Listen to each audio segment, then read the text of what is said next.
Olá, pessoal.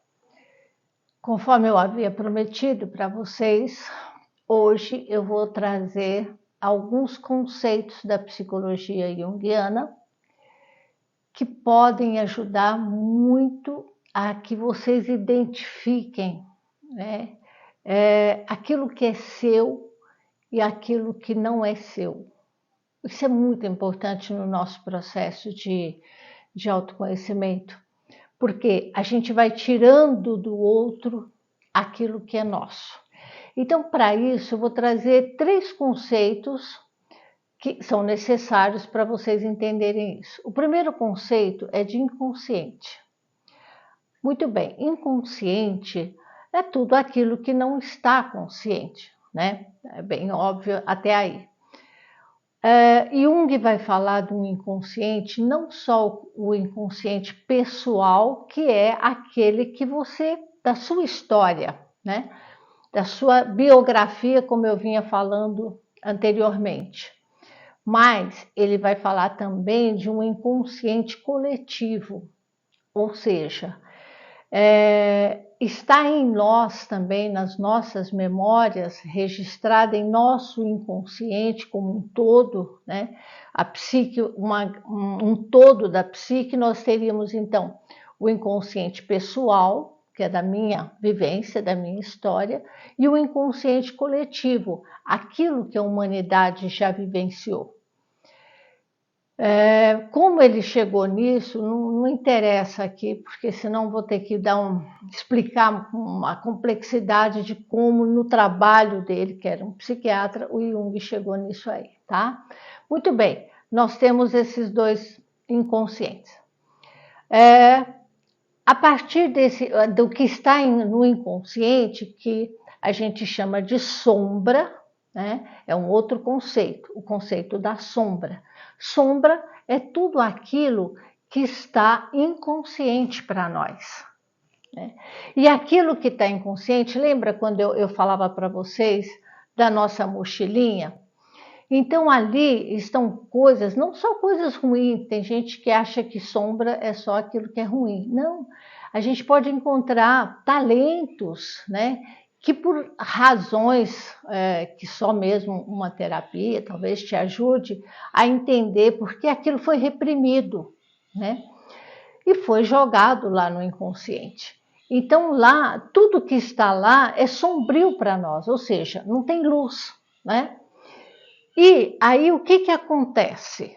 Né? Temos o inconsciente, dentro do que está no inconsciente a gente chama de aspectos sombrios, sombra, que eu não sei o que é, podem ser traumas, podem ser questões difíceis, ou pode ser talentos, coisas interessantes que por razões que, como eu disse, não sabemos, ficaram lá no inconsciente. Aí eu vou falar para vocês agora de um outro conceito que esse é importantíssimo, que é a projeção. É muito comum, né, as pessoas falarem assim, isso é muita projeção, isso é projeção, isso é projeção, mas do que a gente está falando? O que é projeção? Então eu vou pegar um exemplo bem fácil de compreender a projeção. Imagine uma pessoa que nunca tem entrado numa sala de cinema, nunca. E ela entra no momento que o filme já está sendo passado, está acontecendo o filme. Ora, a chance daquela pessoa a pensar que tudo que ela está vendo está acontecendo exatamente na tela. As pessoas estão ali, tudo que está passando no filme está ali, naquele lugar.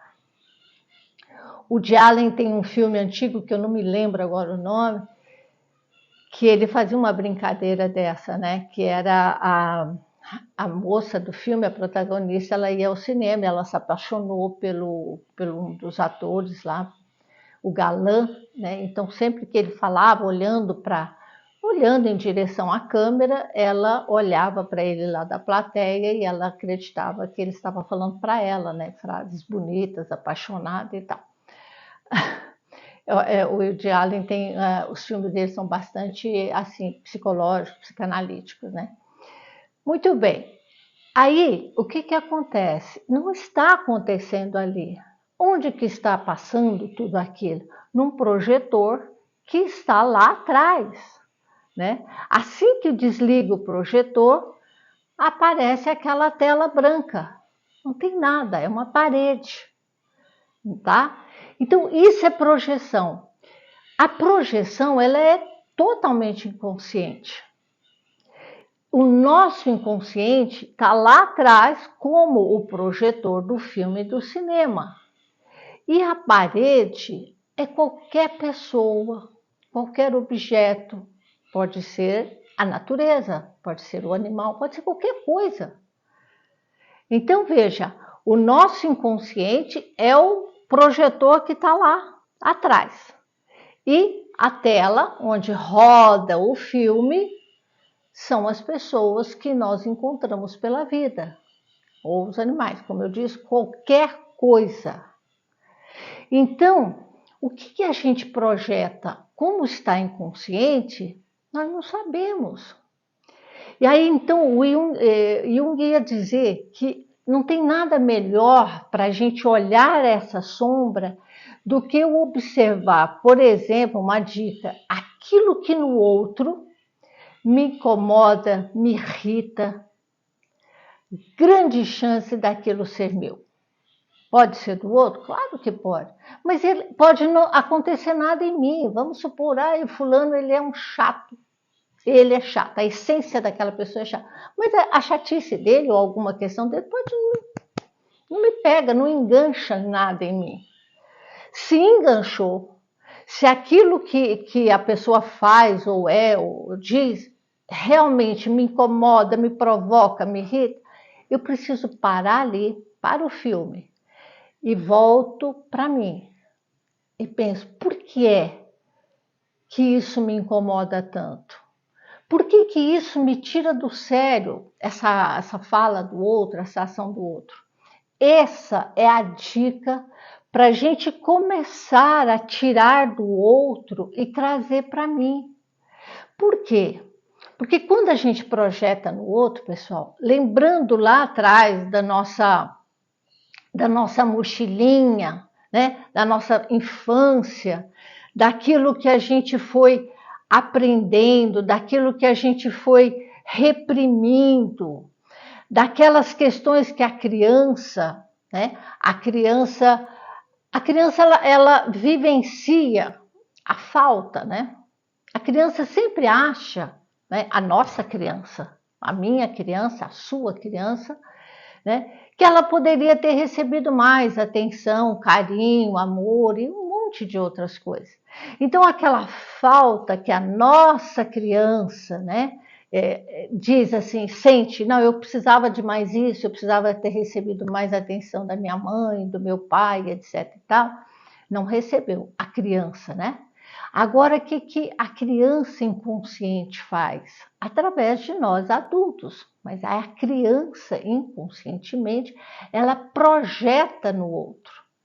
Então, eu vou buscar nos meus relacionamentos, no meu namorado, marido, mulher, seja lá quem for, eu vou projetar aquilo que eu quero receber, que eu queria receber da minha mãe ou do meu pai. E não tive. Então eu agora começo a exigir, né, a esperar, a desejar, às vezes até exigir mesmo num relacionamento, que o outro traga isso para mim, que o outro cubra esse buraco que essa criança carrega pela vida, né? E mais tarde eu vou mostrar para vocês como é que a gente vai fazer isso, né? Mas a criança em nós, né? Essa criança que a gente chama de criança interior, né? Criança divina, tem vários nomes. Essa criança em nós, na nossa psique, ela sai pelo mundo, né? Projetando tudo aquilo que ela não teve, que ela acredita que não teve. Não importa se ela teve ou se não teve.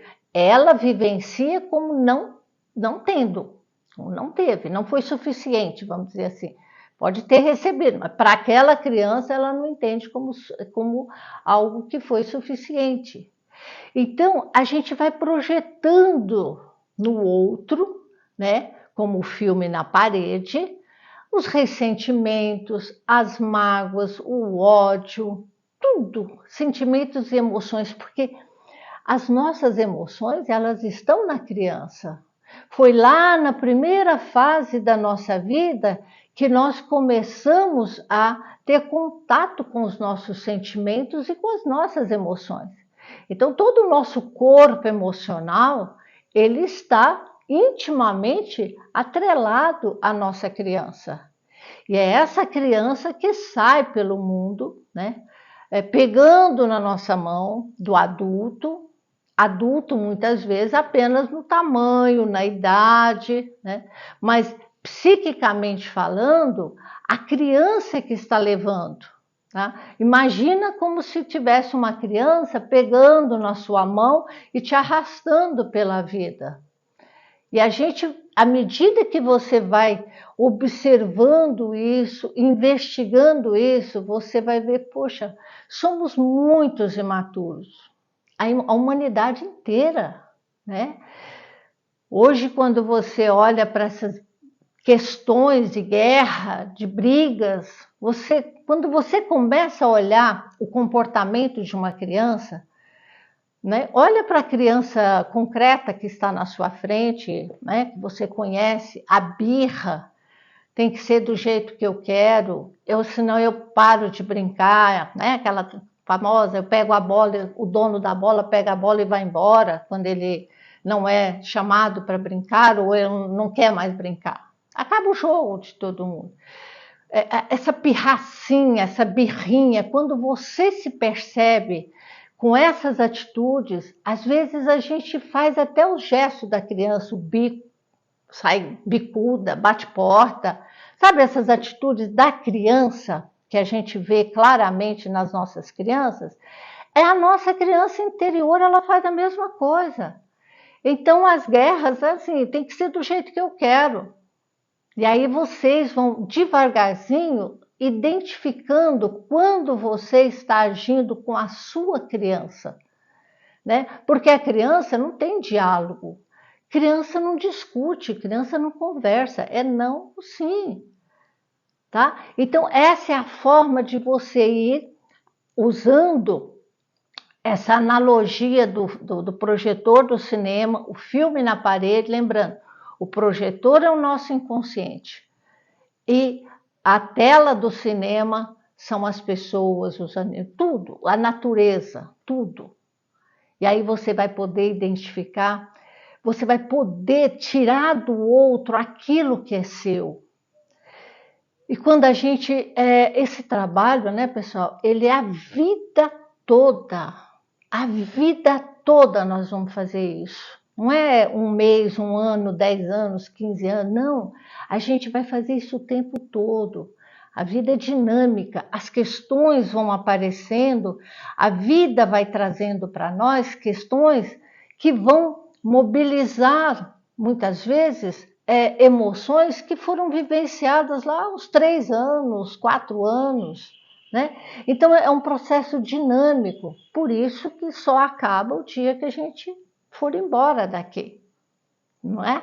Então, mas à medida que a gente vai melhorando essa observação, que a gente pode ir ficando menos injusto, né? Porque não é o outro, sabe? Não é o chefe.